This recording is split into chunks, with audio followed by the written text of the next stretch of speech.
ॐ हरिः ॐ श्री गुरुभ्यो नमः। हरिः ॐ। ॐ सहना भवतु सहनौ भुनक्तु सह वीर्यं करवावहै तेजस्विनावधीतमस्तु मा विद्विषावहैः।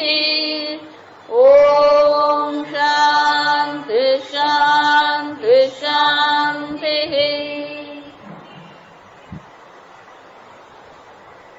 પહેલો મંત્ર પછી 26. ભજ ગોવિંદમ ભજ ગોવિંદમ ગોવિંદમ ભજ મૂઢમતે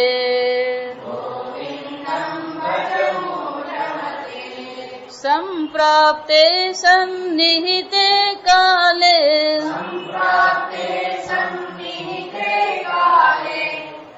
नहि नहि रक्षति डुक्रं करणे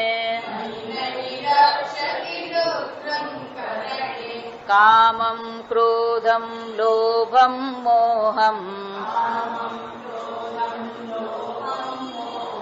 त्यक्त्वात्मानं पश्यति सोऽहम् आत्मज्ञानविहीना मूढः ते पच्यन्ते नरकनिगूढः भज गोविन्दं भज गोविन्दम् गोविन्दं भज मूढमते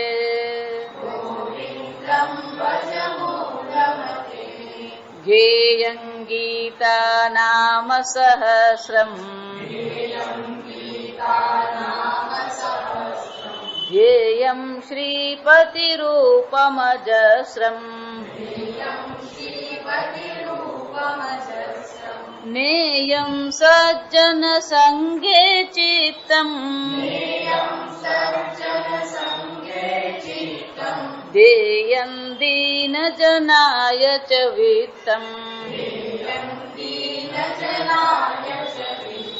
भज गोविन्दं भज गोविन्दम् गोविन्दं भज मूढमते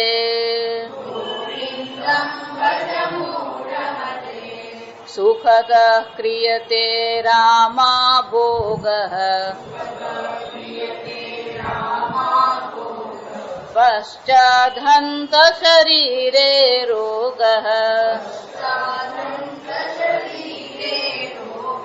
यद्यपि लोके मरणं शरणं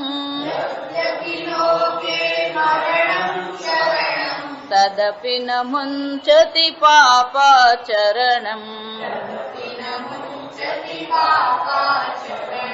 भज गोविन्दं भज गोविन्दम् गोविन्दं भज मूढमते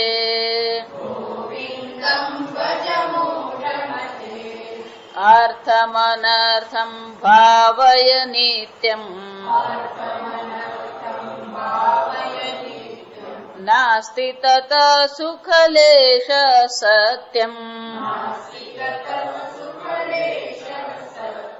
पुत्रादपि धनभाजां भीतिः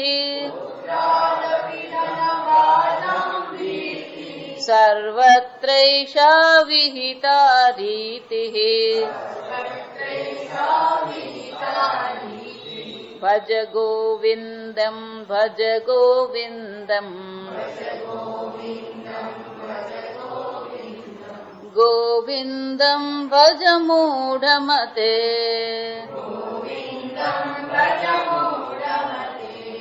प्राणायामं प्रत्याहारम् नित्यानित्य विवेक विचारम् जाप्य समेत समाधि विधानम् कुर्ववधानम् महदवधानम् भज गोविन्दम् भज गोविन्दम् गोविन्दम् भज मूढमते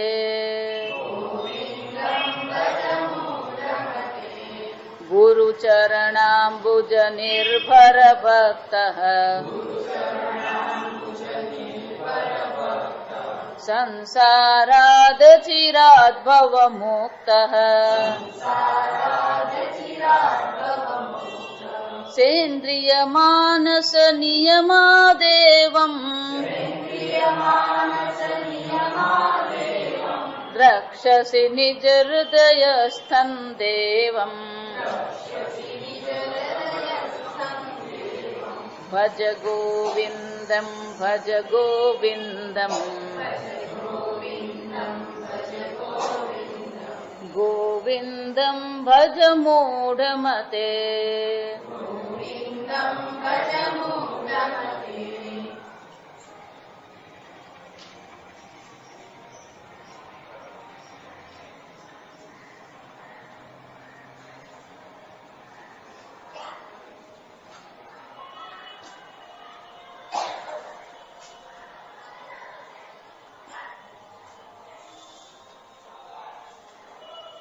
भज गोविन्दम् भज गोविन्दम् गोविन्दम् भज मूढमते।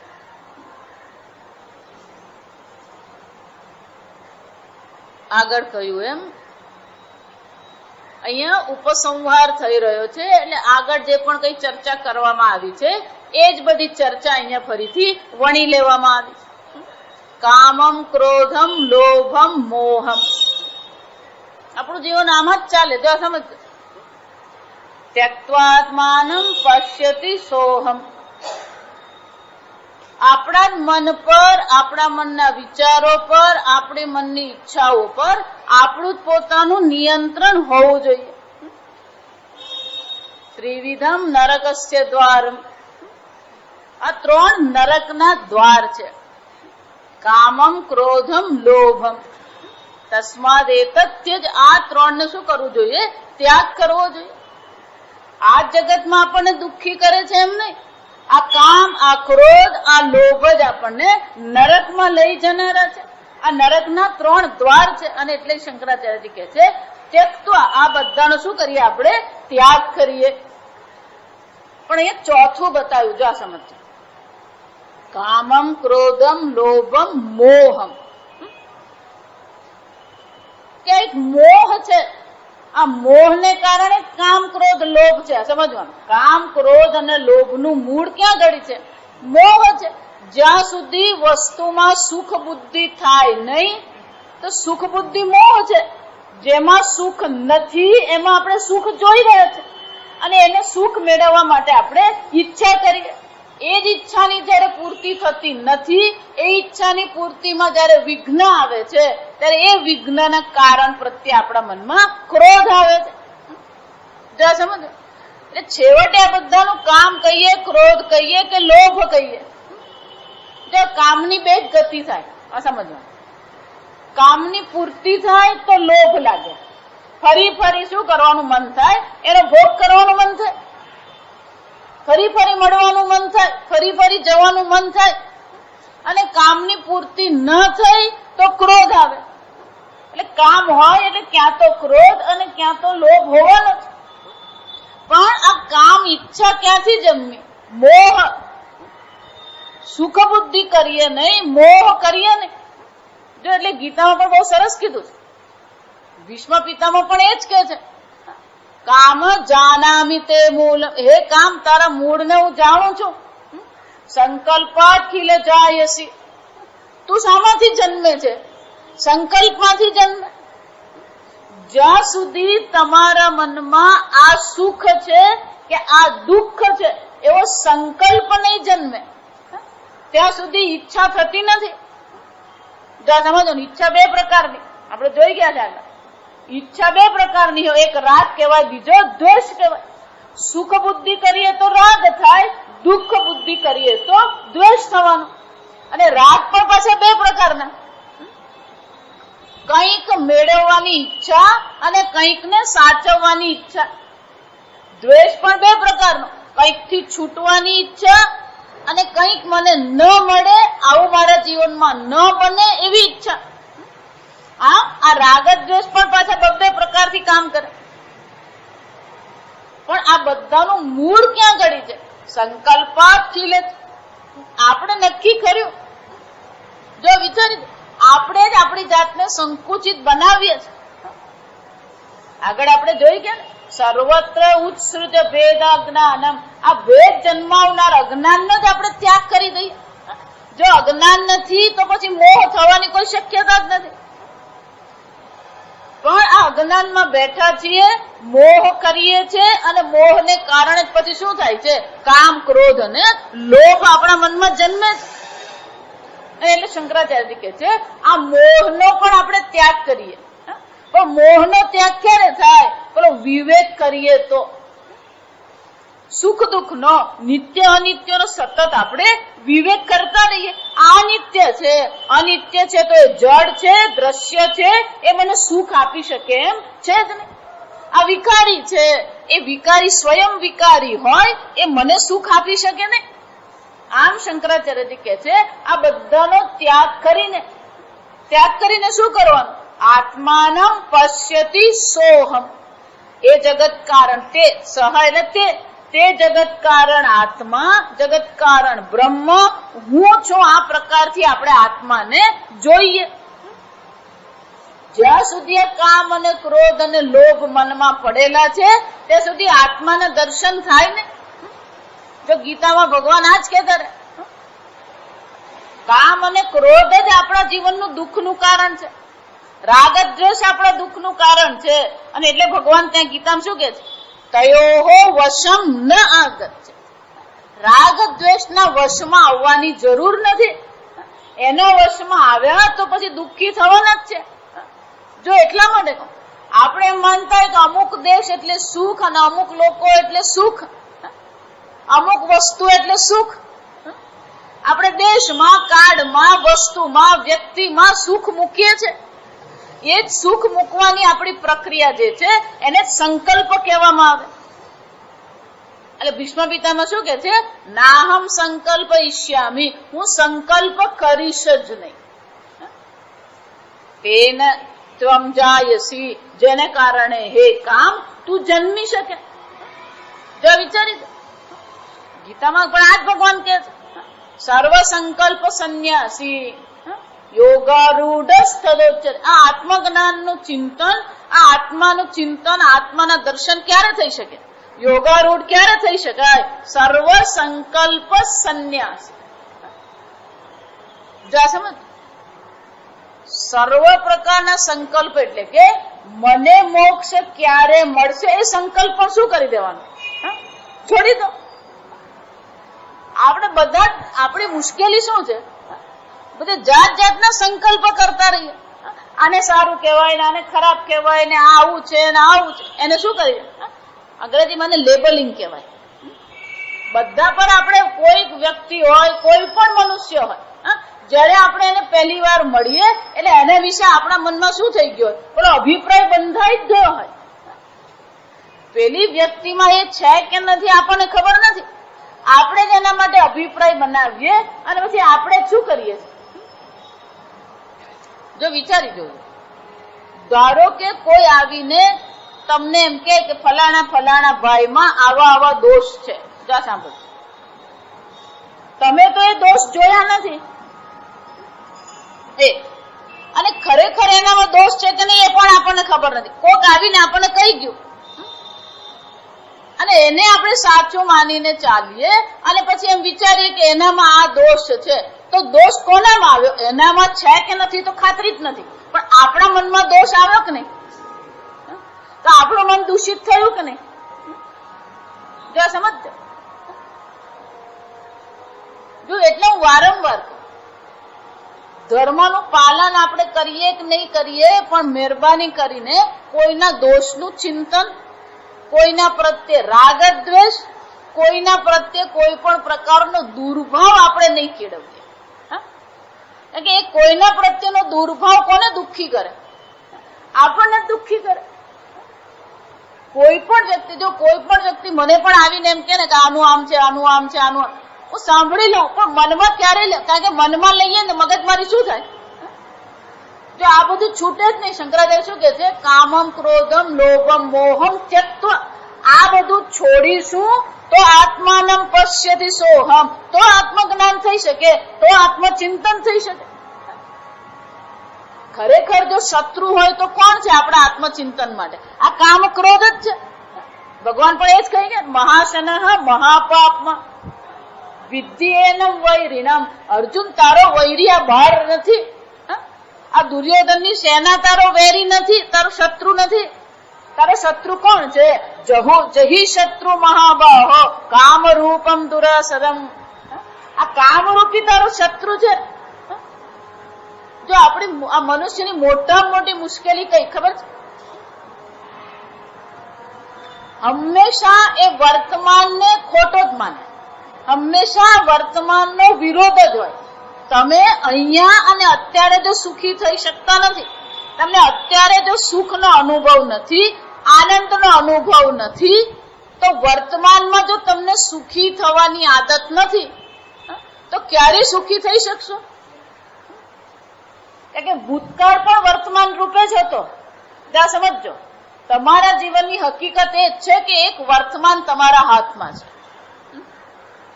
ભૂતકાળ પણ વર્તમાન તરીકે જ હતો, અને ભવિષ્યકાળ પણ આવશે ત્યારે કયા દ્રષ્ટિ આવવાનું? વર્તમાન કાળમાં. જે વ્યક્તિ વર્તમાનમાં દુઃખી રહે, મોડું ચડાવીને ફરતા હોય ને, આપણી ભાષામાં કહેતો, મોડું પેલા લટકાવીને ફરતો હોય. કેટલાક લોકો જો હંમેશા દુઃખી જ હોય લોકો.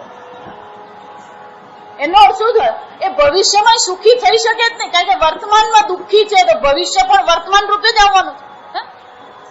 જો વિચારો, વર્તમાનનો વિરોધ કરીને ક્યારેય કોઈ વ્યક્તિ સુખી થઈ શકે જ નહીં. આ લખી રાખજો.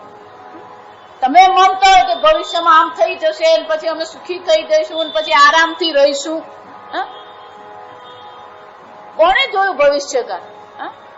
સંપ્રાપ્તે સન્નિહિતે, ક્યારે આવીને ઉભું રહેશે ખબર છે?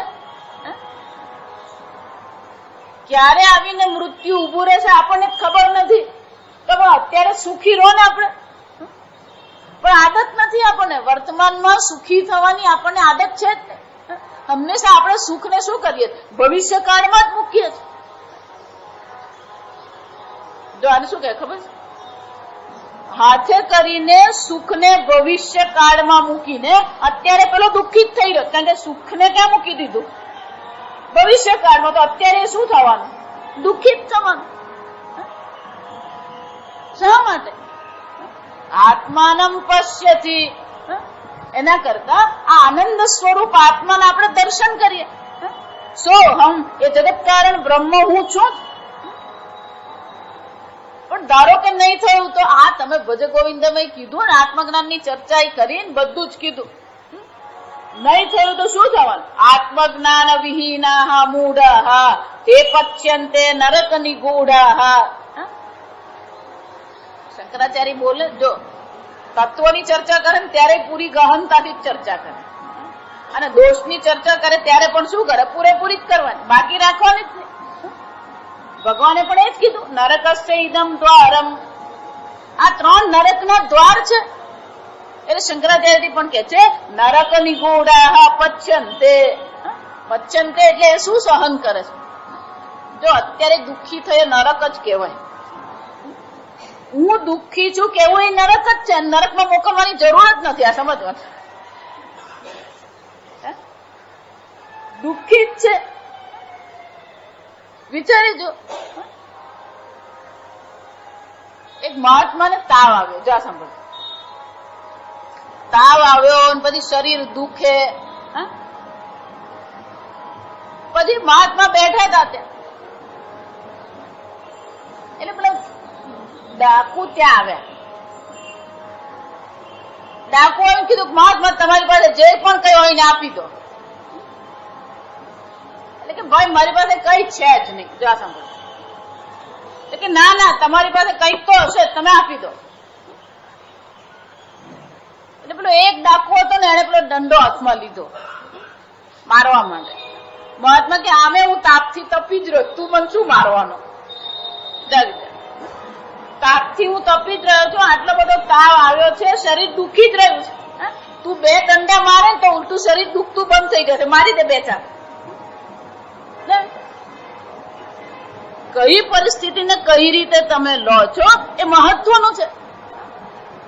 તમે એમ માનો કે હું દુઃખી છું તો પછી હંમેશા તમે દુઃખી જ રહેવાના. તમે એમ માનો કે હું અલ્પ છું, જીવ છું, તો તમે શું કરવાના? જીવ ભાવમાં જ રહેવાના. અને એટલે શું કે છે? સોહમ પશ્યતિ, એ બ્રહ્મ હું છું, આ પ્રકારથી દર્શન કરીએ આપણે. મહારાજશ્રી અમને એવું કહેતા, झूठ मूठ ही मान लो आप ब्रह्म है, झूठ मूठ ही मान लो.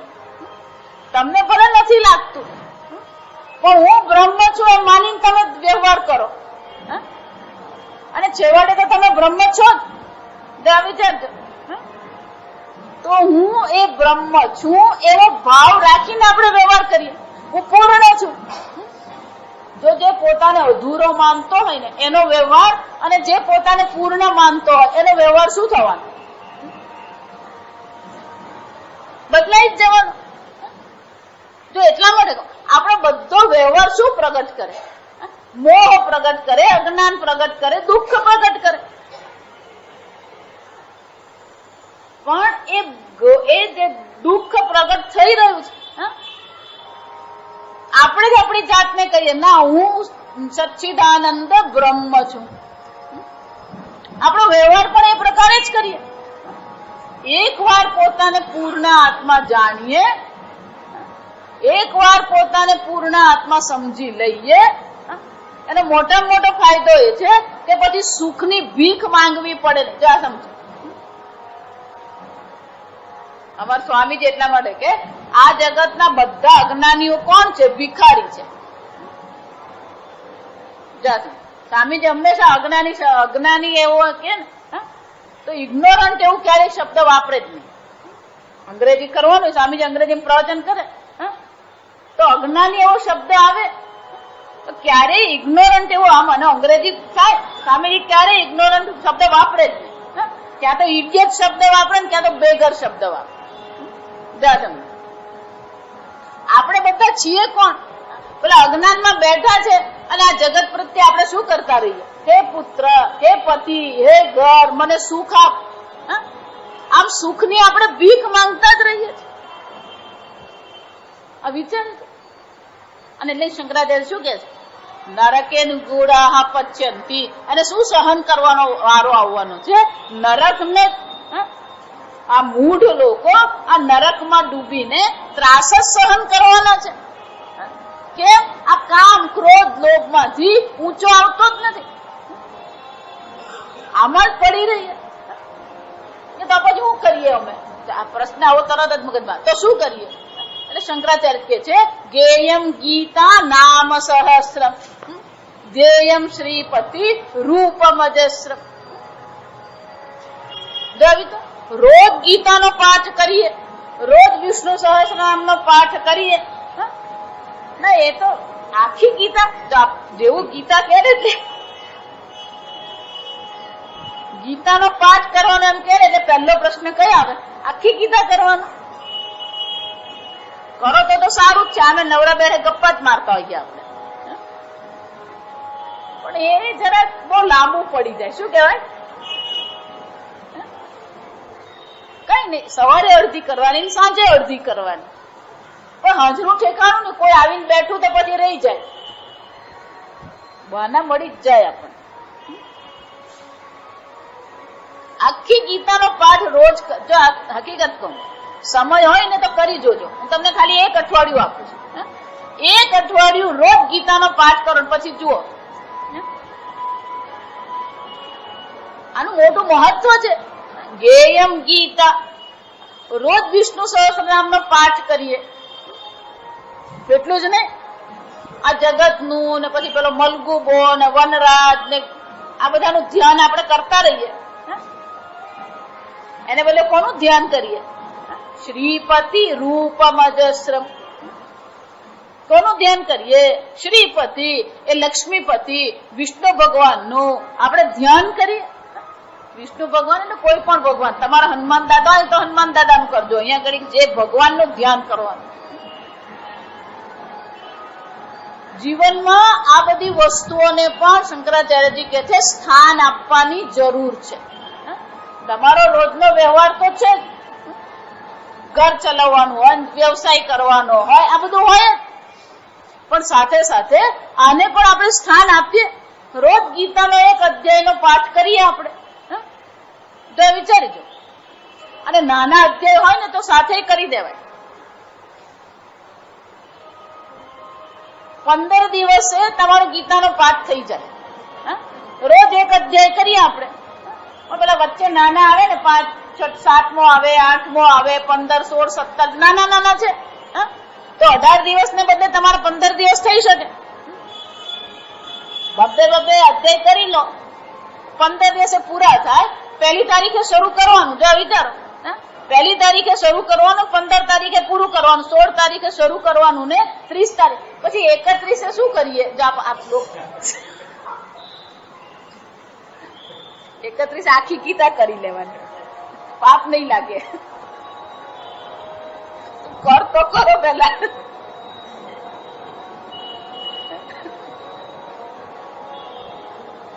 વિચાર રોજ નિયમથી કરીએ, એક અધ્યાયનો પાઠ કરીએ, કોઈ વાર લાગતી નથી. આ સમજજો.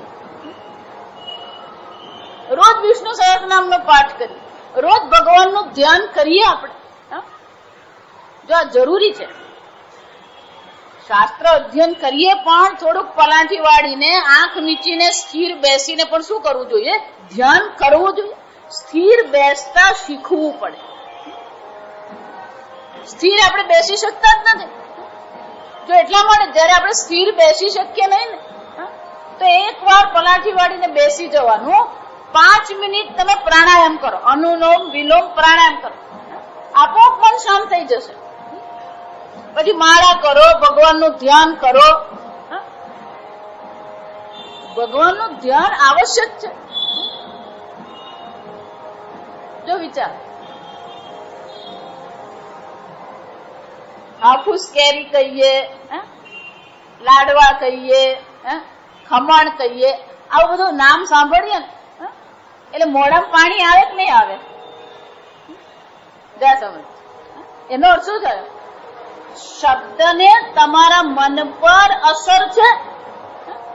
તમે એનું ધ્યાન કરો એટલે તમારા મનમાં એની અસર જે છે એ તમારા શરીર પર આવવાની જ છે. તો જો આ સામાન્ય વિકારી વિષયના ચિંતનથી જો આવું થતું હોય, તો પરમાત્માના દિવ્ય રૂપનું આપણે ધ્યાન કરીએ તો એની અસર આપણા શરીર પર થવાની જ છે. ભગવાનના એ સરસ મજાના સુંદર શરીરનું આપણે ધ્યાન કરીએ. જો એક સરસ વાર્તા કરું. એક ડાકુ, હંમેશા એનો નિયમ એવો હતો કે જે અધર્મથી ધન ભેગું કરતા હોય ને એવા લોકોની પાસે જાય, એની પાસેથી ધન લે, થોડું પોતાના માટે રાખે, થોડું શું કરે, જે ગરીબો છે એને વહેંચે. સતત એને એવી આદત ડાકુ તરીકે જે જીવન જીવે. પણ આમ શહેરમાં ફરતો હોય તો સામાન્ય માણસની જેમ રહેતો હોય, એટલે કોઈને ખ્યાલ આવે નહીં કે આ ડાકુ કરે, ડાકુગીરી કરી રહે, ખબર પડે ને. એટલે એક વાર એક ક્યાંક હતો ને એને ખબર પડી કે બાજુના ગામમાં ભાગવત કથા ચાલે છે.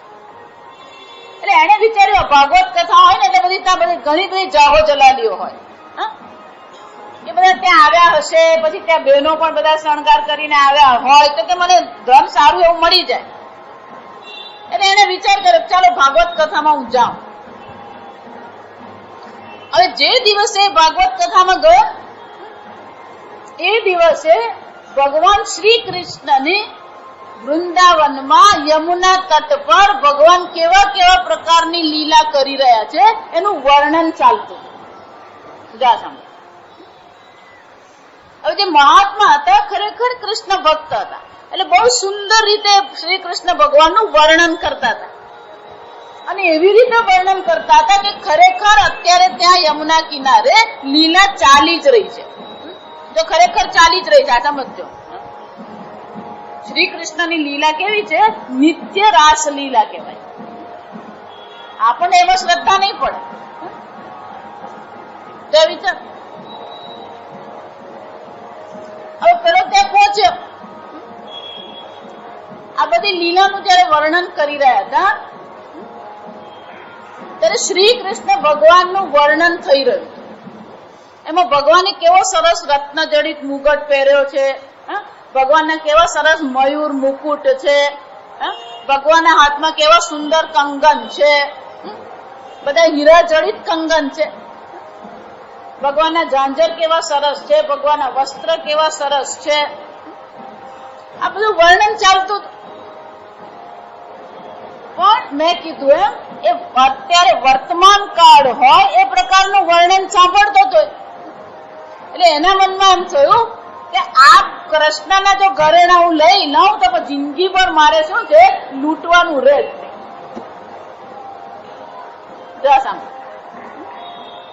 એટલે બરાબર ધ્યાનથી એને સાંભળ્યું. પેલું વૃંદાવન ને યમુના તટ ને યમુના તટમાં કદંબના વૃક્ષો ને ત્યાં વૃક્ષો નીચે શ્રી કૃષ્ણ, બરાબર ધ્યાનથી એને સાંભળી લીધું.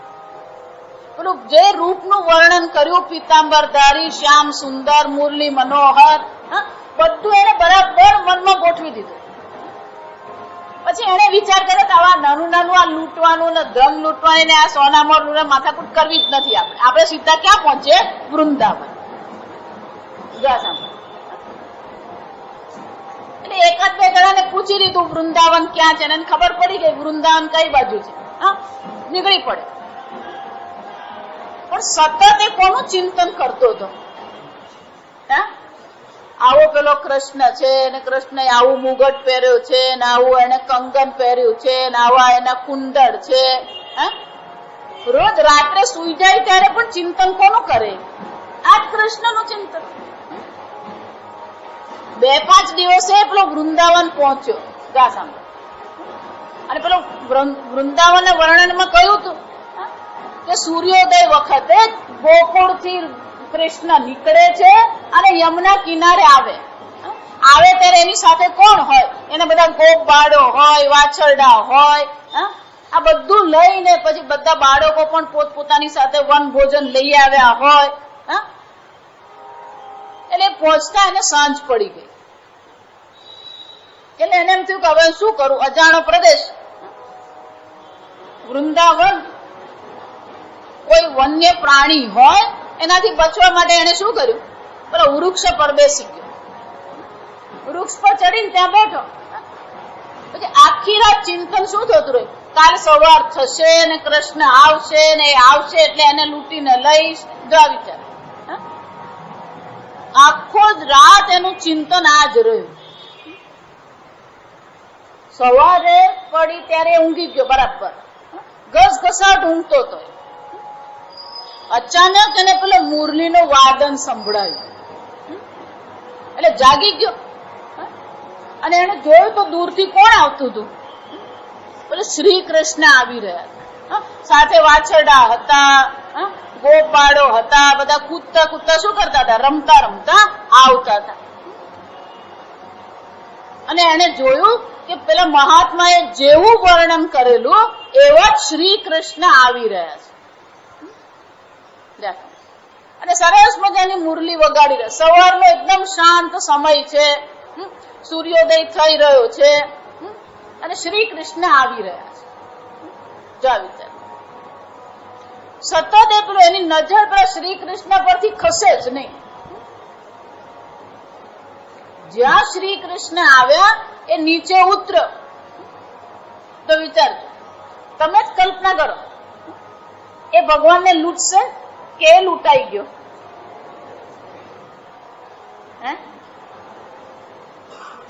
વિચાર.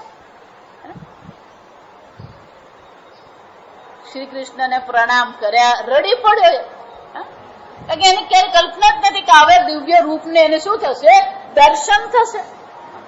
આ ભગવાનના દિવ્ય રૂપના એને દર્શન થયા, ગદગદ થઈ ગયો, રડી પડ્યો ડૂસકે ડૂસકે. એટલે પેલો બાળ કૃષ્ણ ભગવાન એને પૂછે કે ભાઈ તું રડે જ શું કામ? ભગવાનને જોઈને બધા ખુશ થતા, આ રડી રહ્યો. એટલે કે લાલા બહુ મોટો અપરાધ મેં કર્યો. કે તે શું અપરાધ કર્યો? કે હું તો ડાકુ છું અને તને લૂંટવા આવેલો, પણ કે હું જ લૂંટાઈ ગયો. ધ્યેયમ શ્રીપતિ રૂપમજસ. જો વિચાર, ગીતામાં ભગવાન એટલે જ કીધું, ગમે એવો પાપી હોય, જો આ સમજ, ગમે એવો પાપી હોય પણ ભગવાનનું નામ લે તો પણ શું થાય? ક્ષિપ્રમ ભવતી મહાત્મા. ભગવાન કે ને અપી ચેદસી પાપેભ્યઃ સર્વેભ્યઃ પાપકૃત્તમ. સર્વ પાપીઓમાં, સર્વ પાપ કરનારાઓમાં પણ તું ધારો કે પણ સૌથી વધારે પાપ કરનારો છે. જો વિચાર, ભગવાન કશું જોતા નથી તમે સ્ત્રી છો કે પુરુષ છો, તમે ડાકુ છો કે તમે મહાત્મા છો. ભગવાનને કોઈ ફરક નથી પડતો. ભગવાન તમારો ભાવ જોઈએ. જો એટલા માટે કહેવાય ભગવાન ભાવનો ભૂખ્યો છે. ભગવાનનું ધ્યાન કરીએ, ભગવાનના દિવ્ય રૂપના આપણે સતત દર્શન કરતા રહીએ. પણ આપણી જ સરકાર શું કહે છે? આ રામાયણ ને બધું તો શું છે? કાલ્પનિક છે. જો આ સમજો, પેલો સુપ્રીમ કોર્ટમાં પાછા એફિડેવિટ કરી આપે.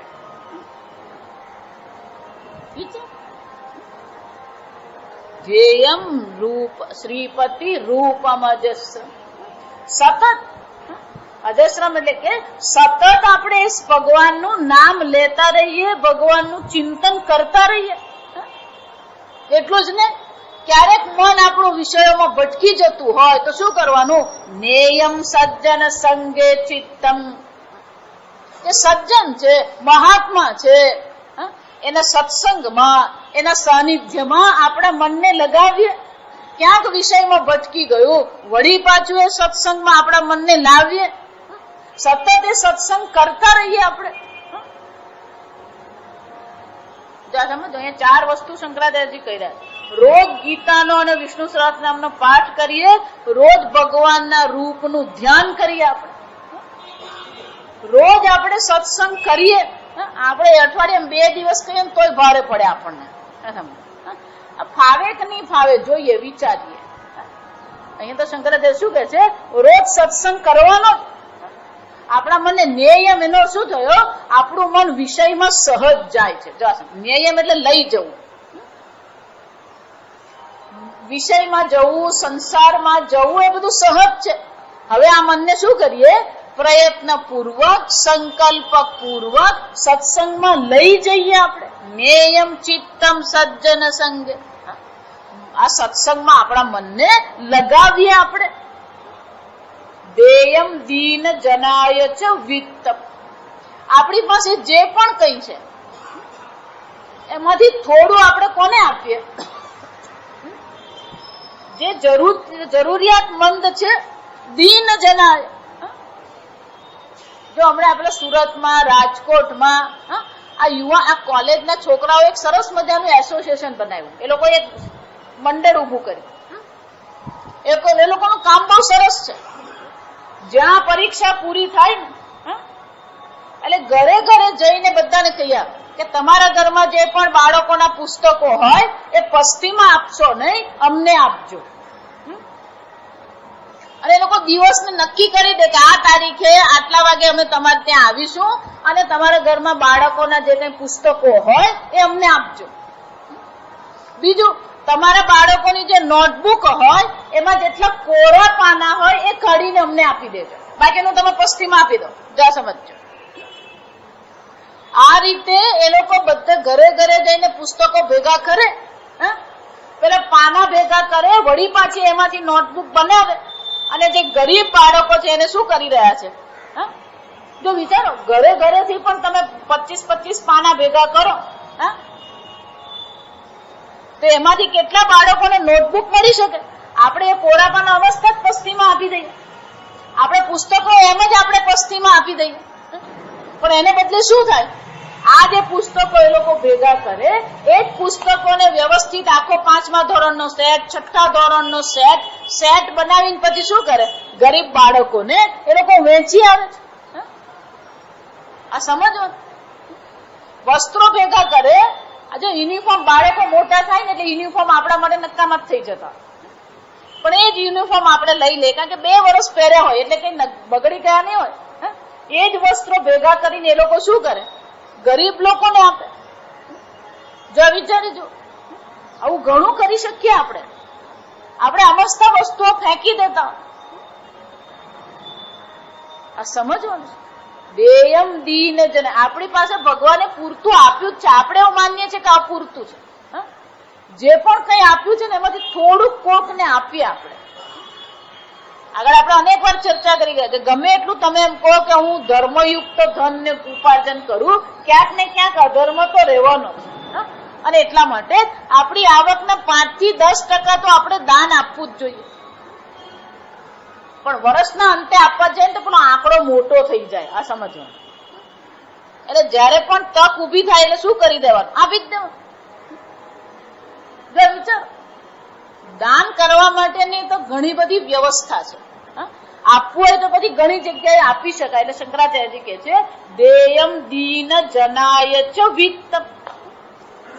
જેને અવિત્ત એટલે કોઈ પણ સંપત્તિ, જો વિત્તમ એટલે ધન જ એવું જરૂરી નથી.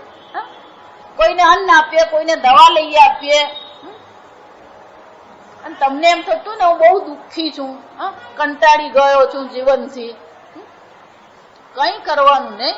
2 ડઝન કેળા લેવાના, 4 ડઝન કેળા લેવાના, અને આપણે આ કસ્તુરબા હોસ્પિટલમાં જવાનું. ત્યાંના જનરલ વોર્ડમાં જાઓ તો પેલા ગરીબો રહેતા ને એ લોકોની પાસે પૈસા હોતા નથી. તો શું કરો? એ લોકોને બધાને 2 કેળા આપ્યા. કોકને દવાની જરૂર છે, એને ખબર નથી, એને દવા લાવી આપો તમે. જો કરવું હોય ને તો બધું થાય. મન હોય ને તો માંડવે જવાય જેવું છે. હકીકત કહું તમને, જાઓ તમે ત્યાં હોસ્પિટલમાં, જે ગરીબ છે એને શું કરો? દવા લઈ આપો, કપડા આપો, એ લોકોને 2 કેળા આપો. ઘરે બેસીને આપણે મગજ બગાડતા જ હોઈએ છીએ. આપણું મગજ બગાડીએ ને ઘરવાળા બધાને મગજ કાણું જ કરતા હોઈએ આપણે. આપણું તો બગડે પણ પેલાનું કાણું થાય. આ સમજો. વિચાર કરો કઈક લોકો માટે. આપણું શાસ્ત્ર એવું કે છે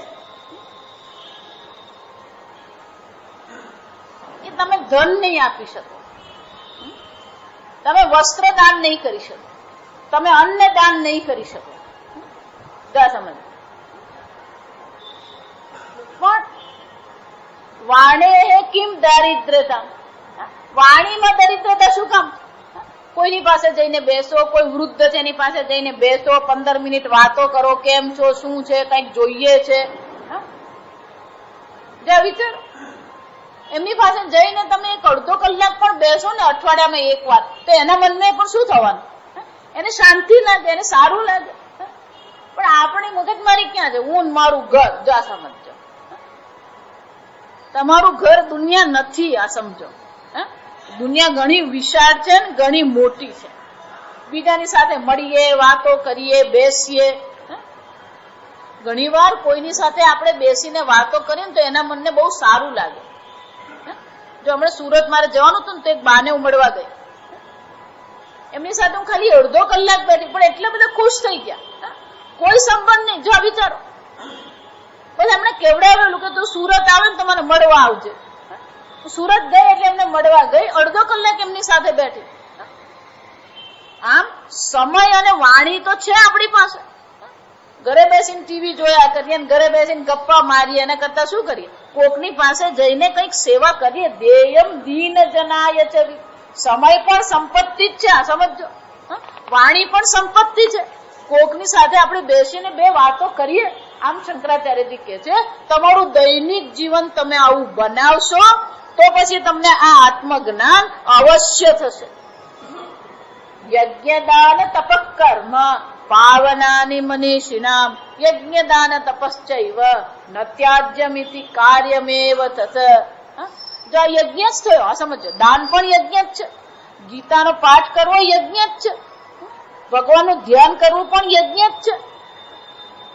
આ સમજો. આ તપશ્ચર્યા કરીએ આપણે, દાન કરીએ આપણે, યજ્ઞ કર્મ કરીએ તો આપણું જીવન યોગ્ય બને. જો ગીતામાં તો ભગવાન એટલા માટે સ્પષ્ટ જ કીધું, ન ત્યાજ્યમ કાર્યમ એવ. એનો ક્યારેય ત્યાગ કરવો જોઈએ નહીં. અને આ કેવું છે? કાર્યમેવ. રોજ આ કરવાનું છે. રોજ ગીતાનો પાઠ કરીએ, રોજ ભગવાનનું ધ્યાન કરીએ, રોજ દાન કરીએ. પણ આવું નહીં હોય તો શંકરાચાર્યજી કહે છે, આવું જો નહીં હશે તો તારું જીવન આવું હશે. કેવું? સુખતઃ ક્રિયતે રામા ભોગ. વિચાર, આરામથી ઘરે બેઠો છે ને આખો દાડો શું કરતો હોય? રામા ભોગ. સ્ત્રીનો સંગ કરવો, વિષયોનો સંગ કરવો, સતત ભોગમય છે. યજ્ઞ, દાન અને તપશ્ચર્યા તમારા જીવનમાં નહીં હોય તો તમારું જીવન ભોગ પ્રધાન છે. અને ભોગ પ્રધાન જીવન જીવે છે એની હાલત શું થાય છે? પશ્ચાત શરીરે રોગ હંત. હંત એટલે કે આ દુઃખની વાત છે. હંત એટલે શું છે? આ તિરસ્કાર, દુઃખની વાત છે. આપણે ગુજરાતીમાં અરે રે એમ કહીએ ને. કેમ? પશ્ચાત જીવતી. જો આ કોઈ પૂછવા વાળું છે નહીં. આજનો જમાનો બદલાઈ ગયો. પેલા બધા બા બાપુને રાખતા ને દાદા દાદીને રાખતા. તમે જો આ ભોગમાં પડેલા રહેશો ને, પછી 65 પછી તમારી શું દશા થશે ને શંકરાચાર્યજી દર્શાવી રહ્યા છે. પશ્ચાત હંત શરીરે રોગ યદ્યપિ લોકે મરણમ શરણમ તદપિ ન મુંચતી પાપાચ. લોકોને જોઈએ છે કેટલા લોકો દુઃખી થઈ રહ્યા છે, કેટલા લોકો કેવી રીતે મૃત્યુ પામી રહ્યા છે. આ બધું જોઈએ છે. શંકરાચાર્યજી કહે છે લોકે એનો શું થયો?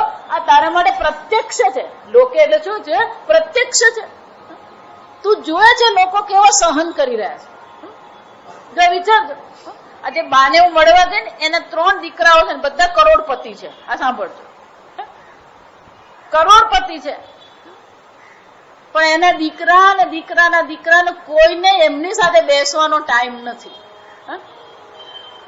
અને હું અડધો કલાક બેઠી ને, એમાં સત્સંગ ખાલી 5 જ મિનિટ હતો. 25 મિનિટ એમણે એમના શરીરની જ વાતો કરી. ઘૂંટણ આમ દુખે ને પછી આમ થાય ને પછી કમર આમ દુખે ને પછી ડાયાબિટીસ આમ છે ને પછી હૃદય આમ છે.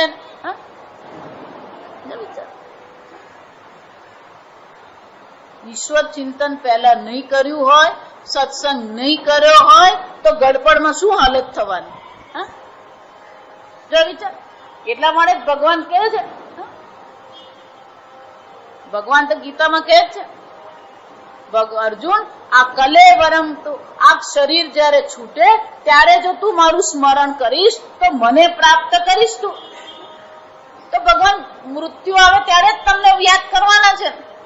એ ત્યારે કરી લઈશું. અત્યારે તો ભોગ કરીએ ને ભગવાન. એટલે ભગવાન શું કે છે?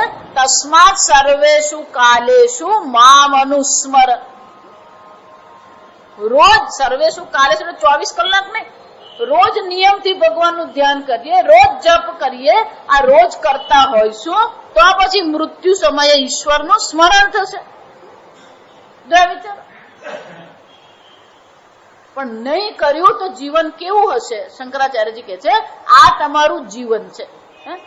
યદ્યપિ લોકે મરણમ શરણમ. બધા આખું જગત આ મૃત્યુને શરણે છે અને છતાં પણ આ મૃત્યુનો ભય નથી. શું કરતા રહીએ છીએ આપણે? ભોગ કરતા રહીએ છીએ. ફલાણો ભોગ ને આ ભોગ ને પેલું ભોગ ને. જો જે શહેરમાં જાઉં પછી એ શહેરમાં જે ભોગ હોય ને એની ચર્ચા કરતી હું. એટલે બારડોલી જાઉં તો પેલા મનીષના પાત્રા એવું કહેવાય બારડોલી. તો એક ભાઈને એમ થયું માતાજીને મનીષના પાત્રા ખાવાનું મન થયું, મને લાવીને આપ્યા. એને જો સમજો, માતાજી તમે કાયમ મનીષના પાત્રા કહો ને, તમારા માટે મનીષના પાત્રા લઈ આવ્યો. હકીકત કહો તમે.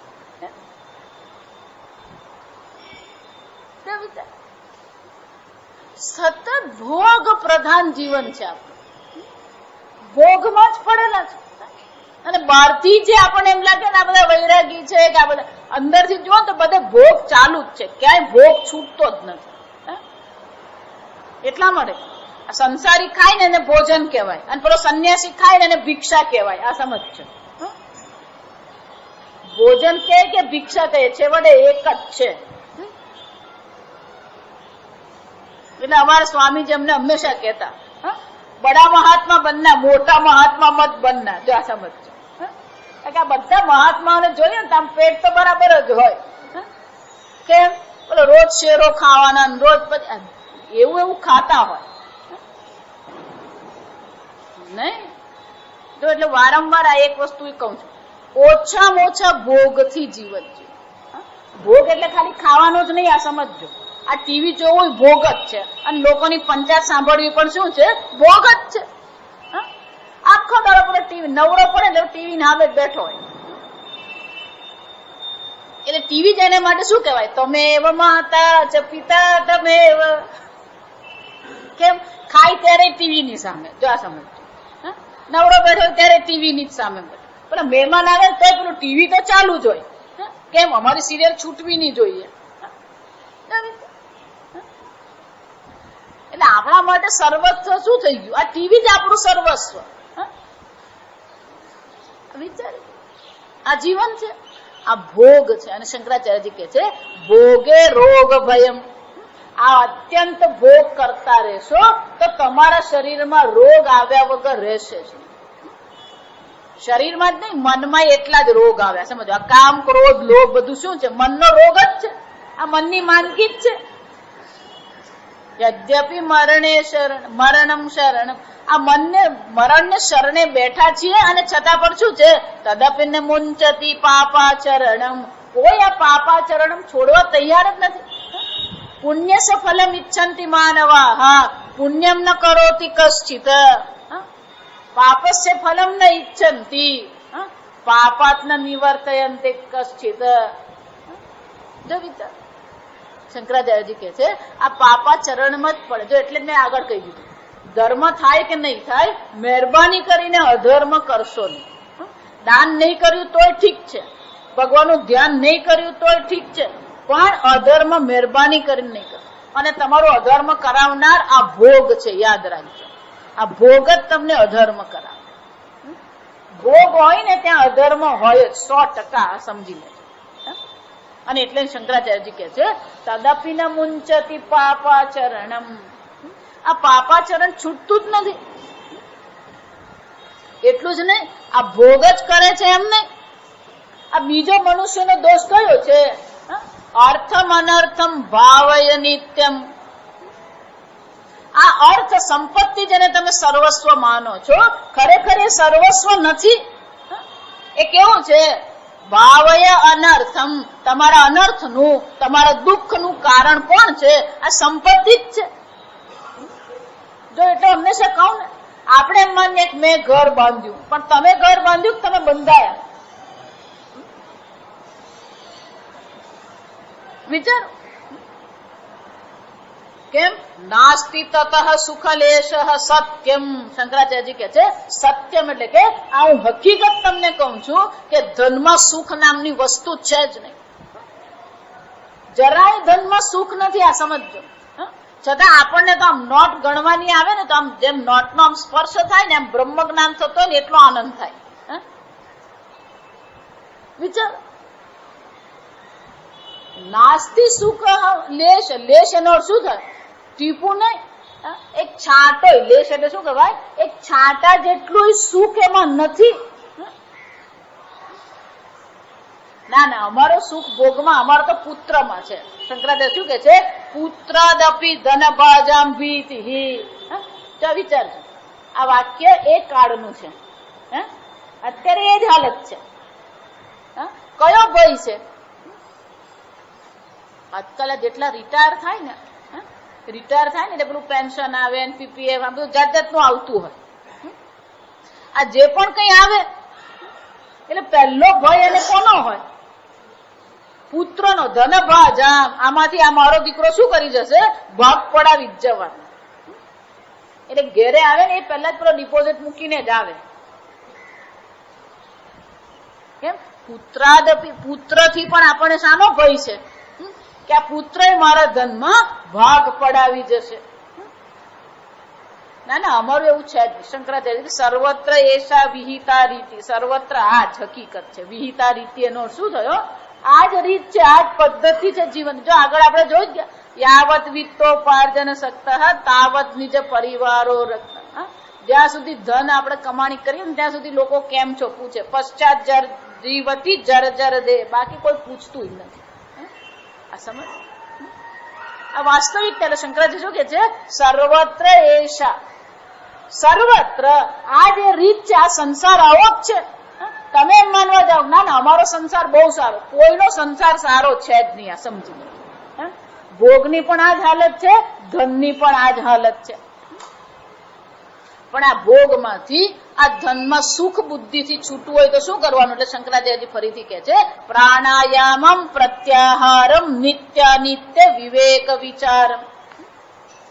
પ્રાણાયામ રોજ આપણે 10 મિનિટ પ્રાણાયામ કરીએ. પ્રત્યાહાર એટલે ભોગમાંથી આપણી બુદ્ધિને પાછી ખેંચી લઈએ. આહાર એટલે આ ભોગ કરવો. પ્રત્યાહાર એટલે શું કરવાનું? ઓછામાં ઓછા ભોગથી જીવન જીવીએ. પ્રાણાયામ કરીએ તો પ્રાણ પર નિયંત્રણ આવે, તો આપણે ભૂખ પર, તરસ પર, આપણા શરીર પર, આપણા મન પર પણ શું આવશે? નિયંત્રણ આવે. આપણે ઉપદેશ સારામાં જોઈ ગયા, ચિત્ત વાયો ચિત્ત ક્રિયાયુતા. આ ચિત્ત, આ સૂક્ષ્મ શરીરના 2 ભાગ છે. એક ચિત્તનો ભાગ છે, બીજો પ્રાણનો ભાગ છે. એક જ્ઞાન છે, એક ક્રિયા છે. પણ શું કરવાનું? કે પેલું પ્રાણાયામ કરીએ એટલે આપોઆપ આપણું મન પણ શાંત થઈ જ જાય. ઓછામાં ઓછો ભોગ રહે. તો તમારા મનમાં જયારે પણ વિક્ષેપ આવે ને, તો સમજી લેજો કોઈક ને કોઈક પ્રકારે અધર્મ થયો છે, અથવા તો ભોગની અતિશયતા છે. ભોગની અતિશયતા હોય ને તો વિચારી દો, 1 કેરી ખાવ તો કઈ વાંધો નથી, પણ 3 કેરી ખાવ તો પછી હાલત શું થાય? વિચાર, ભોગથી જ વિક્ષેપ આવે. ઓછામાં ઓછો ભોગ કરો ને તો મન તમારું શાંત આપોઆપ રહે. પ્રત્યાહારમ એટલું જ નહીં, આ બધું કરીએ ખરા, પ્રાણાયામ કરીએ, યોગાસન કરીએ, પ્રત્યાહાર કરીએ, પણ એની સાથે સાથે આ બધું બહારનું બાહ્ય છે. શંકરાચાર્યજી કહે છે આ આંતરિક પણ હોવું જોઈએ. શું હોવું જોઈએ? નિત્ય વિવેક વિચાર. શું નિત્ય છે, શું અનિત્ય છે, એનો પણ સતત આપણે વિવેક કરતા રહીએ. આપણી બુદ્ધિમાં પણ સતત વિવેક, સુખ દુઃખનો વિવેક, સત્ય મિથ્યાનો વિવેક, સતત વિવેક જાગ્રત રાખીએ. એટલું જ નહીં, જાપ્ય સમેત સમાધિ વિધાનમ, રોજ જપ પણ કરીએ. ગુરુજી પાસે મંત્ર દીક્ષા લઈએ અને રોજ શું કરવાનું? જપ કરવાનો.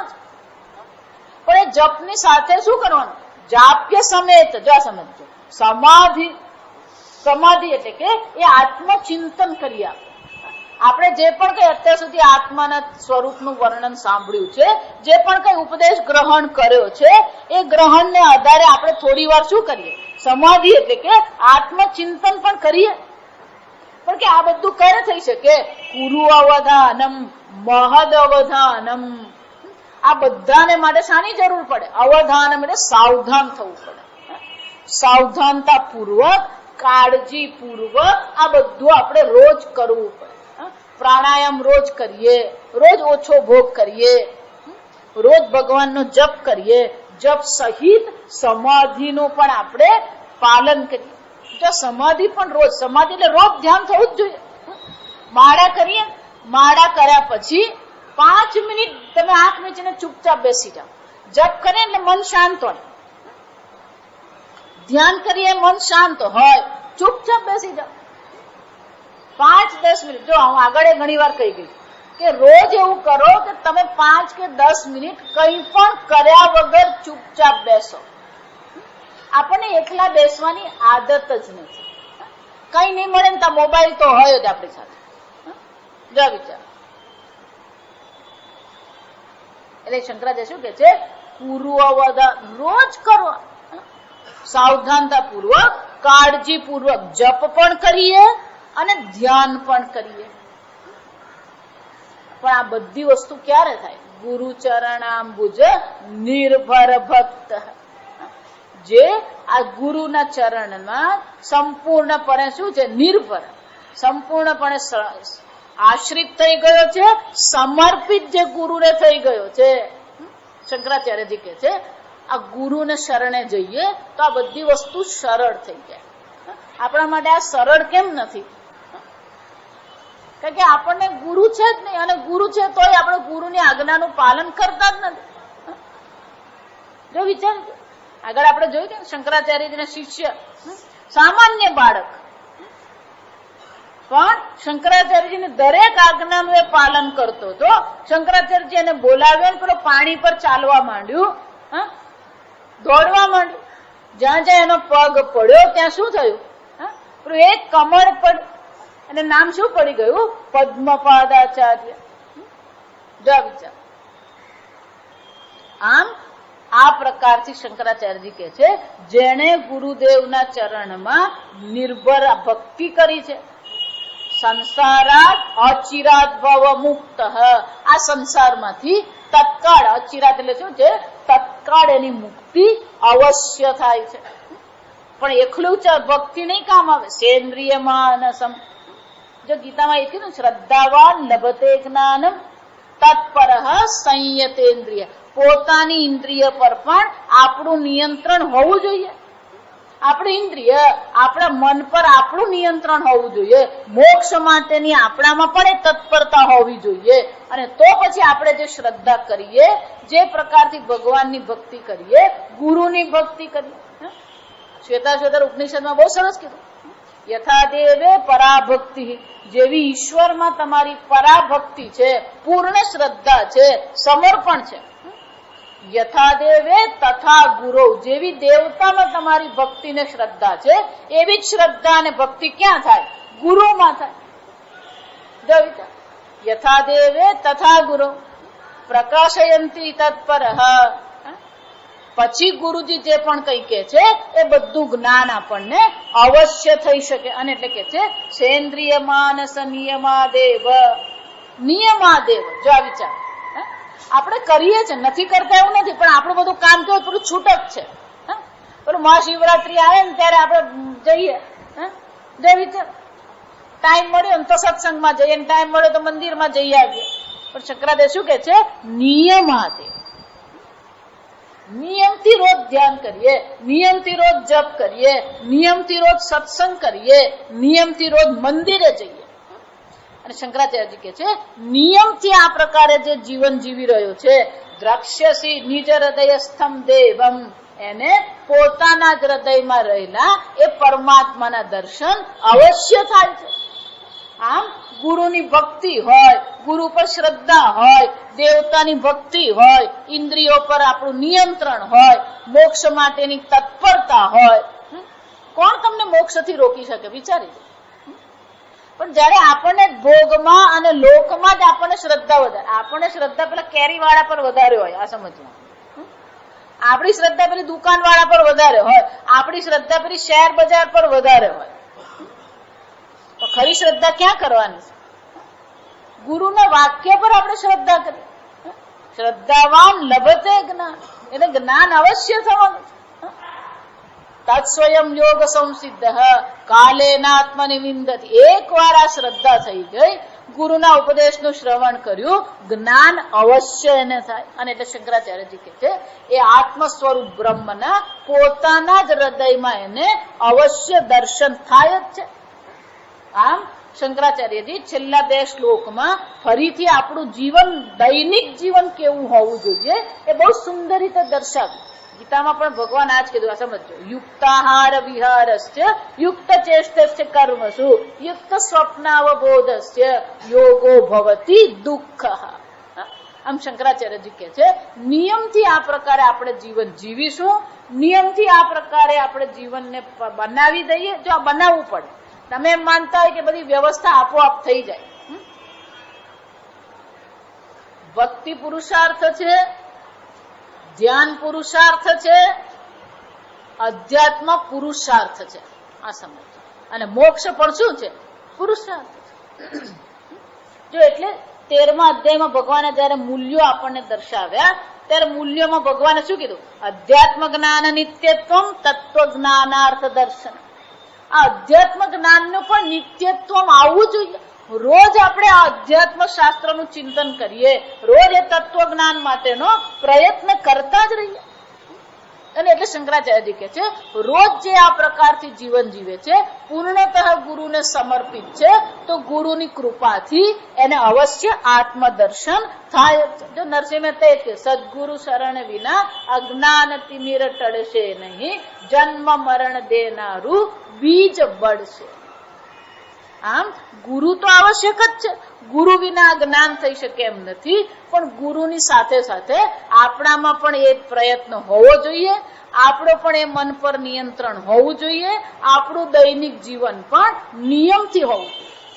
અને એકવાર જો આ નિયમથી દૈનિક જીવન હશે તો શંકરાચાર્યજી કહે છે એના આત્મજ્ઞાન અવશ્ય થશે. ભજ ગોવિંદમ ભજ. કોઈ પણ ગ્રંથ હોય એને અંતિમ શ્લોક એ પૂર્ણ કરવાનો નહીં હોય. જો આ સમજવાનું, આપણે અહીંયા પૂર્ણાહુતિ કરી લીધી બરાબર છે, પણ આપણે પૂર્ણાહુતિ કરીને પૂરું કરી દઈએ તો એ પૂરું થઈ જાય. આપણે જેમ ભજ ગોવિંદમ નું અહીંયા અધ્યયન કર્યું એમ બીજા પણ ભજ ગોવિંદમ નું અધ્યયન કરે. અને એટલા માટે આપણે શું કરવું જોઈએ? એ લોકો શરૂ કરે પહેલા આપણે જ એ લોકોને શું કરી આપવાનું? શરૂ કરી આપવાનું. ફરીથી સાથે જ આપણે બધા પહેલો શ્લોક બોલીશું. ભજ ગોવિંદમ ગોવિંદમ ભજ મૂઢમતે, સંપ્રાપ્તે સન્નિહિતે કાલે, નહીં રક્ષતિ દુઃખૃન કરણે. ભજ ગોવિંદમ ગોવિંદમ ભજ મૂઢમતે, ગોવિંદમ ભજ મૂઢમતે. ઓમ સ્વસ્તિ પ્રજાભ્યઃ પરિપાલયન્તામ ન્યાયેન માર્ગેણ મહિં મહેશાઃ. ગોબ્રાહ્મણેભ્યઃ શુભમસ્તુ નિત્યં. લોકા સમસ્તા સુખિનો ભવન્તુ. કાલે વર્ષતુ પર્જન્યઃ. પૃથ્વી સસ્યશાલિની. દેશોऽયં શોભરહિતઃ. બ્રાહ્મણા સन्तु નિર્ભયાઃ. ઓમ સર્વેષાં સ્વસ્તિર્ભવતુ. સર્વેષાં શાન્તિર્ભવતુ. સર્વેષાં પૂર્ણં ભવતુ. સર્વેષાં મંગલં ભવતુ. સર્વે ભવन्तુ સુખિનઃ. સર્વે સन्तુ નિરામયાઃ. સર્વે ભદ્રાણિ પશ્યन्तુ. મા કશ્ચિत् દુઃખભાગ્ ભવેत्. અસતો મા સદ્ગમય. તમસો મા જ્યોતિર્ગમય. મૃત્યુર્મા અમૃતંગમય. ઓમ પૂર્ણમદ